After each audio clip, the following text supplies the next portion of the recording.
أما بعد فإن أصدق الحديث كتاب الله وخير الهدي هدي محمد صلى الله عليه وسلم وشر الأمور محدثاتها فإن كل محدثة بدعة وكل بدعة ضلالة وكل ضلالة في النار أما بعد.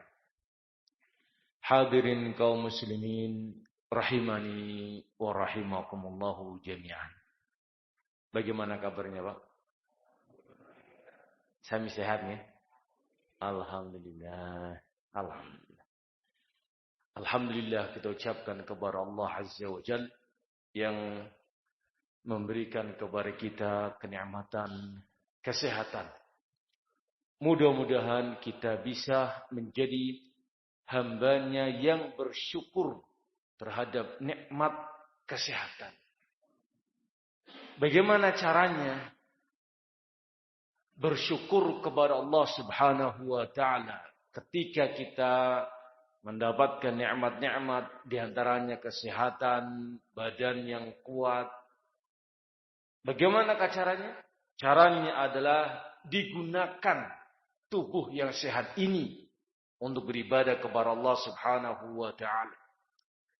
Dulu Rasulullah sallallahu alaihi wasallam dikisahkan oleh Aisyah radhiyallahu anha, istrinya beliau, berkata, Rasul kalau salat malam itu panjang berdirinya. Hatta tatafattara qadamah, sampai kedua kaki beliau bengkak-bengkak. Saking apanya? Lamanya dalam berdiri. Kalau kita bengkak karena apa, Pak? Kesandung atau kena beri-beri atau kena jantung sehingga gak bisa, macam-macam. Ini Rasul bengkak kakinya karena apa? Panjang dalam salatnya, dalam berdirinya. Maka Aisyah sebagai istri merasakan hal yang iba, kasihan. Kok sholatnya panjang banget? Aisyah radhiyallahu anha mengatakan, engkau seorang Rasul, ghufira laka ma taqaddama min dhanbika wa ma ta'akhkhar, yang telah diampuni dosa-dosamu wahai Rasul, yang telah lalu dan yang akan datang. Artinya aman begitu. Aman betul, Pak? Aman. Kalau sudah demikian, keterusan bahasa kalau seandainya diucapkan, ya tidak usah terlalu mempeng banget lah. Begitu kalau seandainya dikatakan. Maka Rasulullah sallallahu alaihi wasallam mengatakan kepada Aisyah, afala akuna abdan syakuran? Wahai Aisyah, bukankah seharusnya aku ini adalah menjadi hamba yang bersyukur kepada Allah Subhanahu wa taala? Bersyukur diwujudkan dengan ibadah.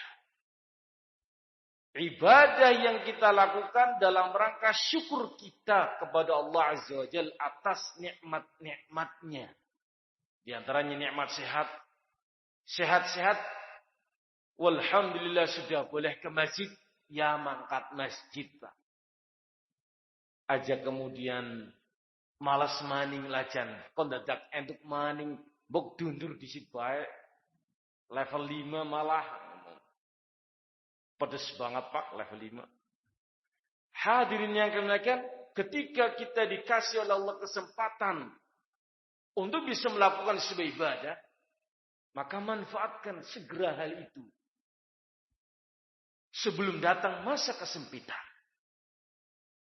Pernah kami sampaikan hadis Abu Hurairah radhiyallahu anhu dan yang lainnya, sebutkan dalam Riyadhus Shalihin, beliau mengatakan badiru bil a'mali fitanan, segeralah beramal, segeralah lakukan ibadah semampu mudah, mumpung masih muda, mumpung masih bisa, masih sempat.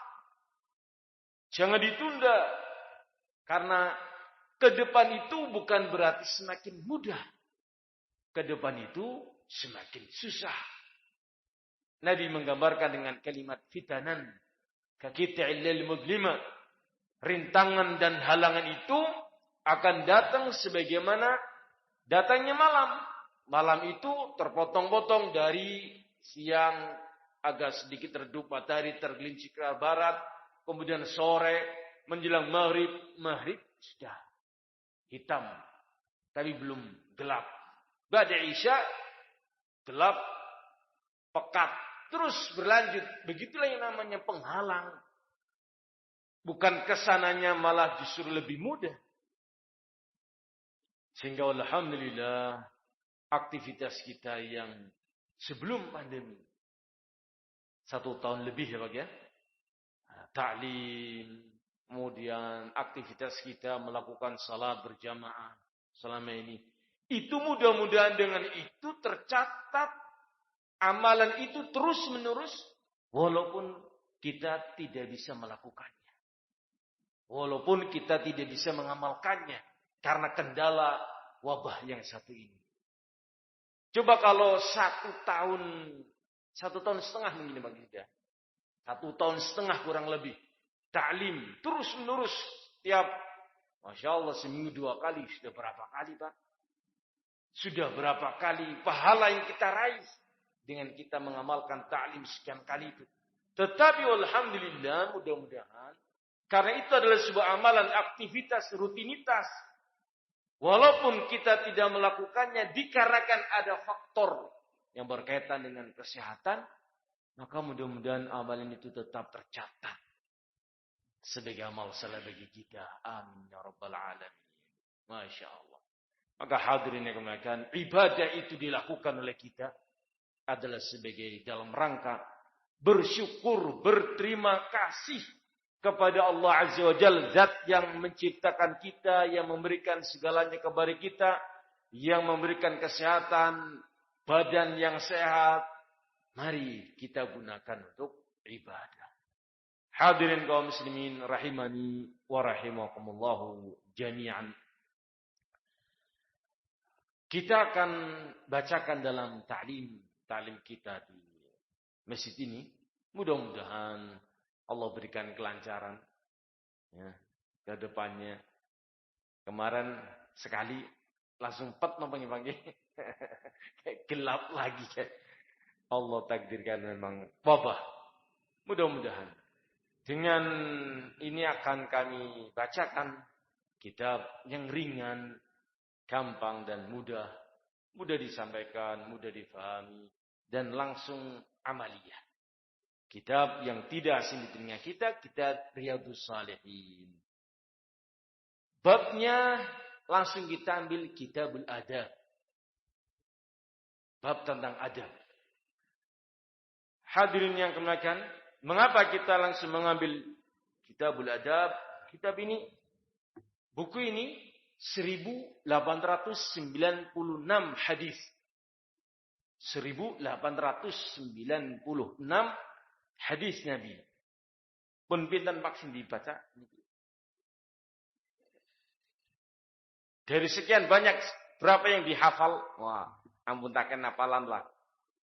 Gurune piye mboten hafal maksudnya kau siniku. Minimalnya kita baca, kita dengarkan, menjadi sebuah kepribadian bagi kita dan kita amalkan.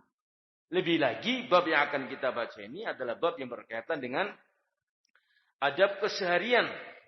Seperti sifat malu, menutupi aib, menyembunyikan kekurangan, lebih khusus pasangan kita.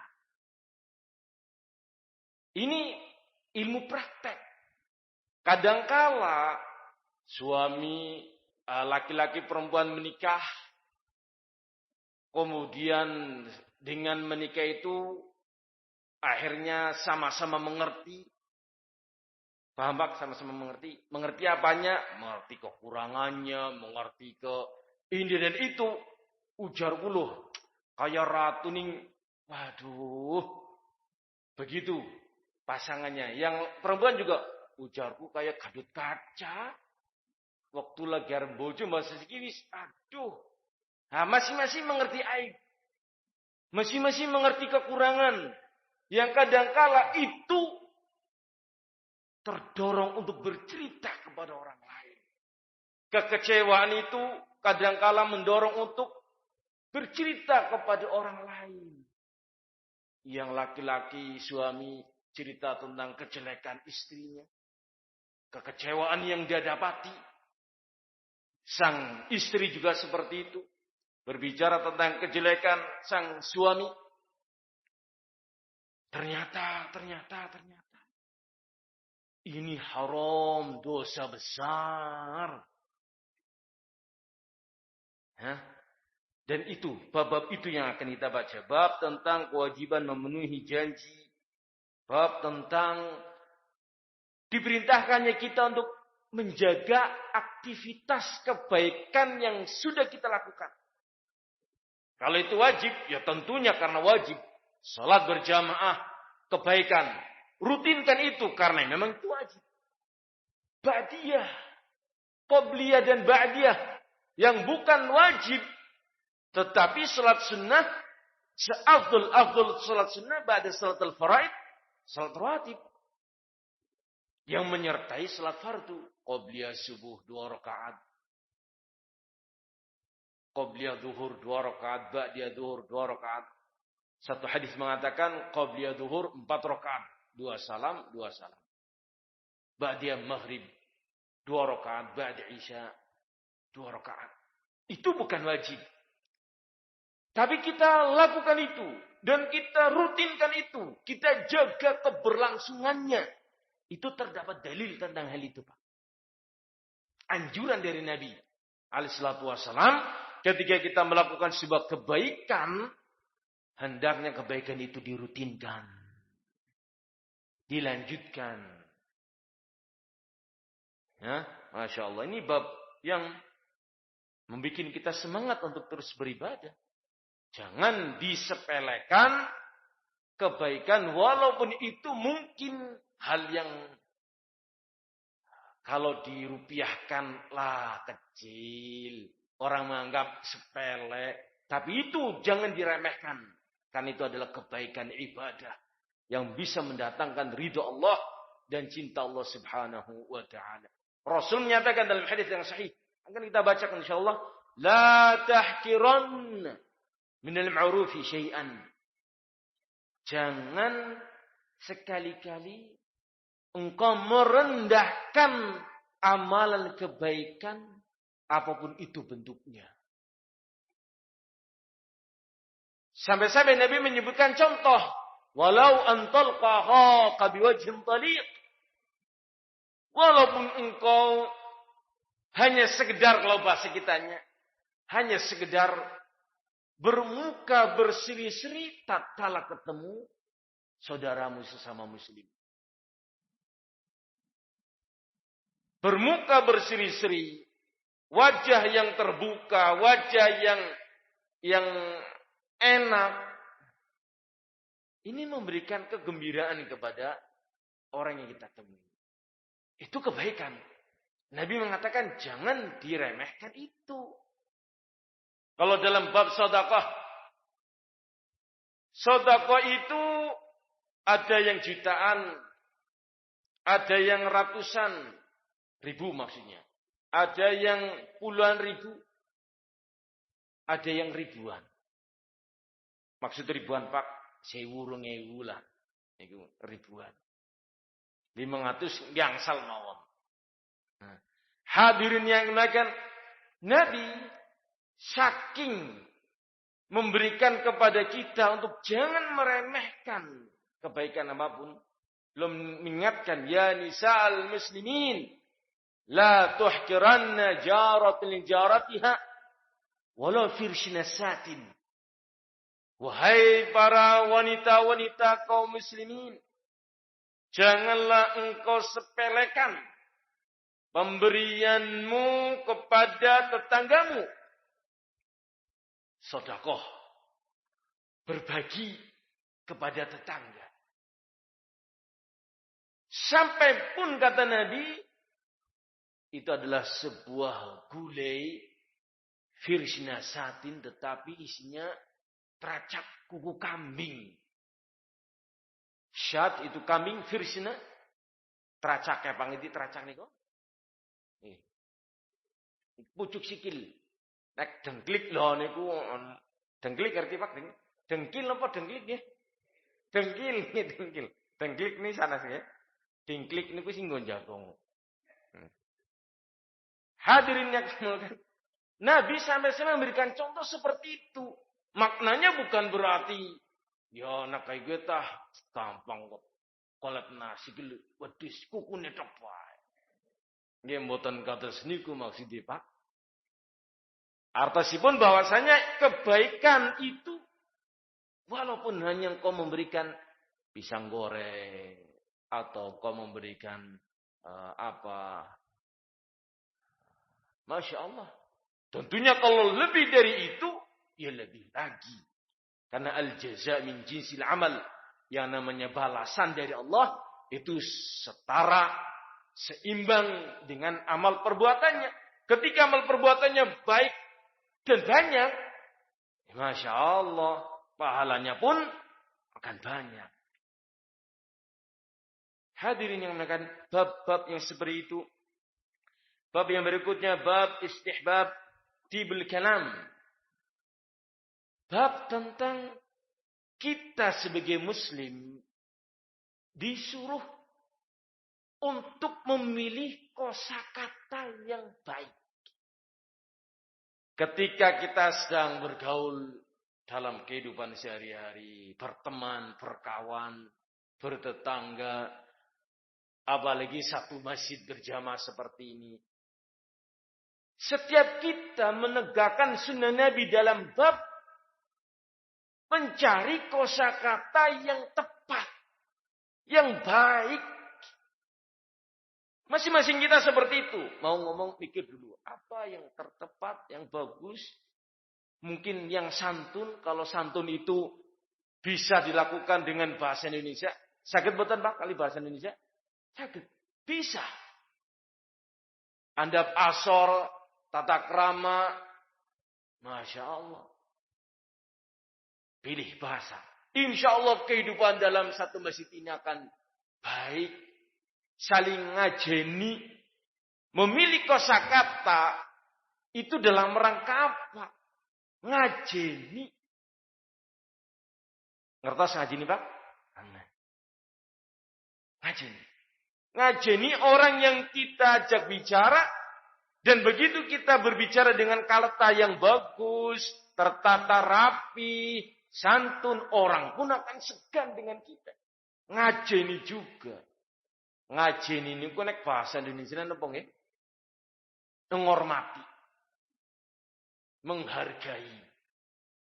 Masya Allah itu termasuk dari bagian ajaran Nabi kita alaihi salatu wasallam. Kemudian di antara bab yang ada di sini adalah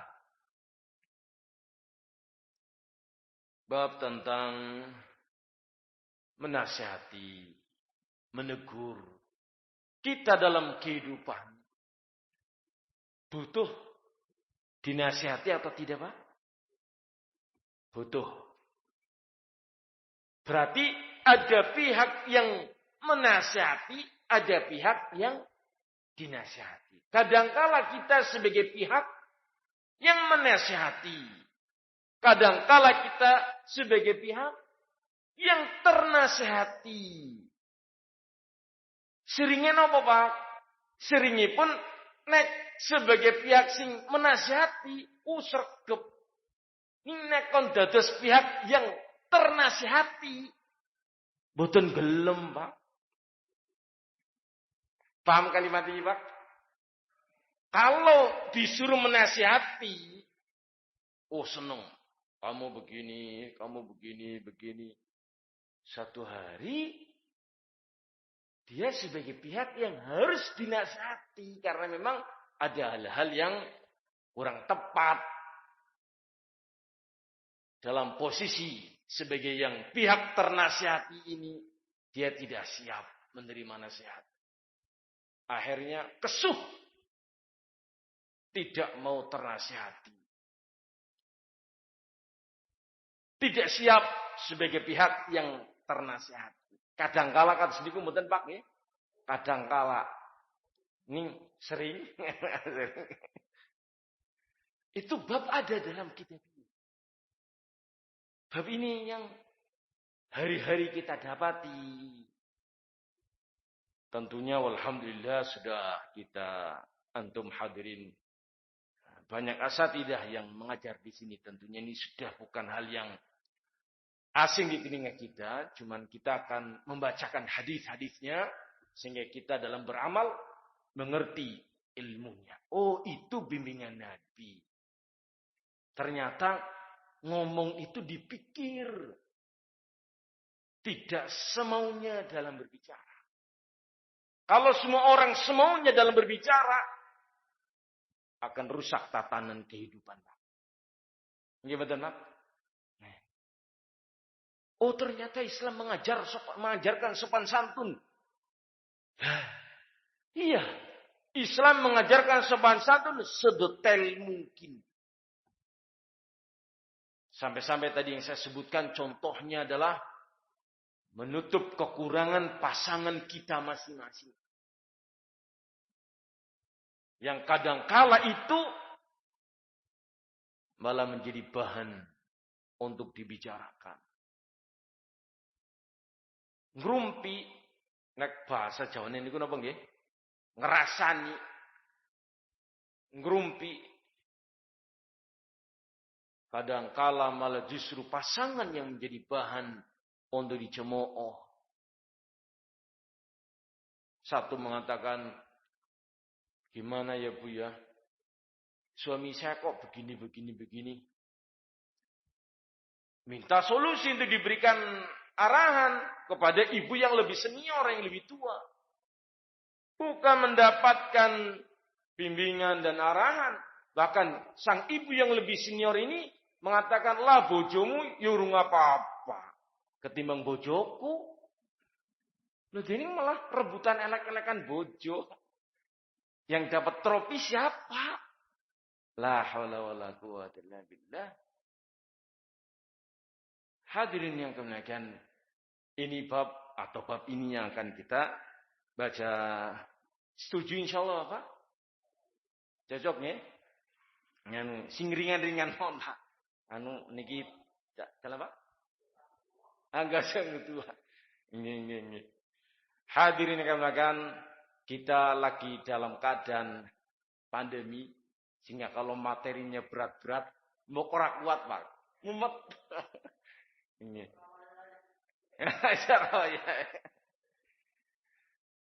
Sebenarnya kalau kita bicara adab secara umum, adab itu menjadi tolak ukur keimanan. Di mana Nabi kita sallallahu alaihi wasallam bersabda, akmalul mu'minina imanan ahsanuhum khuluqan. Orang mukmin yang paling sempurna imannya adalah orang yang paling baik akhlaknya. Nah, kalimat ini mencangkup akhlak kita kepada Allah. Pembahasannya adalah tauhid. Yang ada dalam kitab tauhid. Atau Masul Jahiliyah atau kitab-kitab yang lain. Kemudian akhlak kita kepada Rasul Muhammad alaihissalatu wassalam. Pembahasannya adalah dengan ittiba' Rasul. Mengikuti Rasul. Dilarangnya kita melakukan yang bid'ah. Karena bid'ah itu malah justru mematikan sunnah Rasul. Ini pembahasan manhajiyah. Kemudian fikih. Ittiba' Rasul. Akhlak itu kepada Rasul. Kemudian pembahasan ini yang akan kita baca Kitabul Adab. Dalam kitab Riyadhus Shalihin. Ini akhlak bainan nas. Antar manusia. Sehingga orang itu dikatakan akhlaknya mulia manakala terpenuhi 3 bagian ini. Dia akhlaknya mulia. Kenapa? Karena dia ahlu tauhid. Tanpa syirik. Dia orang yang mengikuti sunnah Nabi SAW. Ittiba' Rasul dengan baik. Orang yang santun, beradab dia kepada Rasul. Dan yang ketiga, adabnya dia dengan orang sesama manusia. Dalam tutur kata, tingkah laku, dan sebagainya yang tadi kami sampaikan di atas. Dengan 3 ini semakin sempurna, maka semakin sempurna imannya. Sehingga kalau seandainya ada mungkin Pak, non muslim, artinya dia bukan orang yang beragama Islam, tapi sumeh. Ngerti sumeh Pak? Sumeh niku napa nggih? Nggih seneng guyu, loman, seneng berbagi.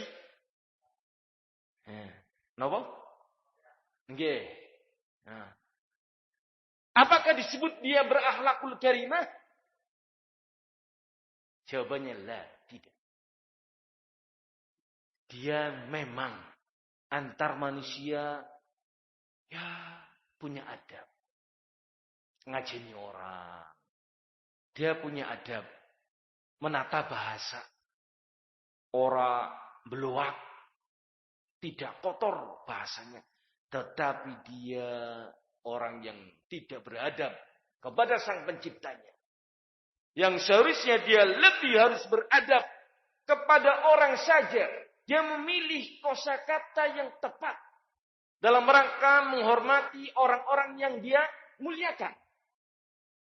Mengapa kepada sang penciptanya dia tidak mau tunduk? Ini tidak beradab. Bisa dipahami kaum muslimin? Yeah. Maka hadis yang tadi saya sampaikan, akmalul mu'minina imanan, orang mukmin yang paling sempurna imannya adalah ahsanuhum khuluqan, yang paling baik akhlaknya. Itu manakala terpenuhi 3 akhlak tadi di atas. Suatu hari Nabi sallallahu alaihi wasallam menyebutkan kepada salah seorang sahabat, "Ala ukhbiruka bi aktsari ma yudkhilin nasal jannah." Maukah kamu aku beritahukan kepadamu, wahai sahabatku, sesuatu apakah yang paling banyak memasukkan manusia ke dalam jannah? Nabi pernah menyebut itu. Apa ada dalam kitab ini? Ada, Pak. Ya, cuma nomor berapa? Ulah kelalen itu. Maukah aku beritahukan kepadamu sesuatu yang paling banyak memasukkan manusia ke dalam al-jannah? Sahabat tersebut mengatakan, ya Rasulullah kami mau. Maka yang pertama Rasul mengatakan, taqwallah, bertakwa kepada Allah. Yang kedua, husnul khuluq, dan berakhlak dengan akhlak yang baik. Hadis ini kaum muslimin merinci 3 yang tadi kami sampaikan di depan. Beradab kepada Allah, beradab kepada Rasul, beradab kepada manusia. Disebut dalam hadis yang terakhir saya sampaikan, 2 hal yang paling banyak memasukkan manusia ke dalam surga. Yang pertama, takwa Allah, bertakwa kepada Allah. Ini mencangkup adab kepada Allah, adab kepada Rasul. Takwa Allah dulu kaum muslimin. Baru yang kedua, husnul khuluq, berakhlak dengan akhlak yang baik sesama manusia. Kalau seandainya ada orang akhlaknya baik, ning ora takwa, pripun niku Pak? Tidak dikatakan akhlaknya baik. Ya terus berarti bobrok apa? Ya ora sih nyatane ya loman, royal, seneng berbagi, sumeh, tidak pernah marah-marah. Dari sisi situ dia ada kelebihan daripada lain. Tetapi dari sisi takwa Allah dia belas tidak punya. Kenapa sih? Dia bukan seorang muslim umpamanya. Atau dia orang yang tidak pernah sholat. Betul memang dia baik. Tapi lah kepada sang penciptanya saja dia tidak baik kok. malah menentang. Ada orang kepala karyawan kepada kepala bagian akrab, baik, luar biasa. Tapi kepada pimpinan nomor 1 manajernya elakipol, Pak. Nah, kira-kira ini dihukumi apa, Pak? Dihukumin apa niki? Pecat apa mboten niki, Pak? Dipecat niki. Kurang ajar. Tapi dia baik kepada kepala bagiannya, kepada manajer paling tinggi kurang ajar. Tetap dikatakan dia kurang ajar. Coret, tidak dapat bonus atau yang lainnya. Hadirin kaum muslimin rahimani wa rahimakumullahu jami'an. Sehingga kami pilihkan Kitabul Adab yang ada dalam kitab Riyadhus Shalihin. Adapun pelajaran tentang tauhid, mudah-mudahan masih ingat. Dan kalaulah tidak ingat rincinya, masih mengerti kewajiban mentauhidkan Allah dan haramnya berbuat syirik terpatri dalam jiwa kita. Ada niki? Masya Allah, tembe mulai dereng mlebet kitab. Pemanasan, pemanasan. Mudah-mudahan ini awal untuk kemudian melangkah kepada yang lebih baik insyaallah ke depannya. Wallahu a'lam bishawab. Lebih dan kurangnya kami mohon maaf. Subhanakallahumma bihamdika asyhadu an la ilaha illa anta astaghfiruka wa atubu ilaik. Assalamualaikum warahmatullahi wabarakatuh.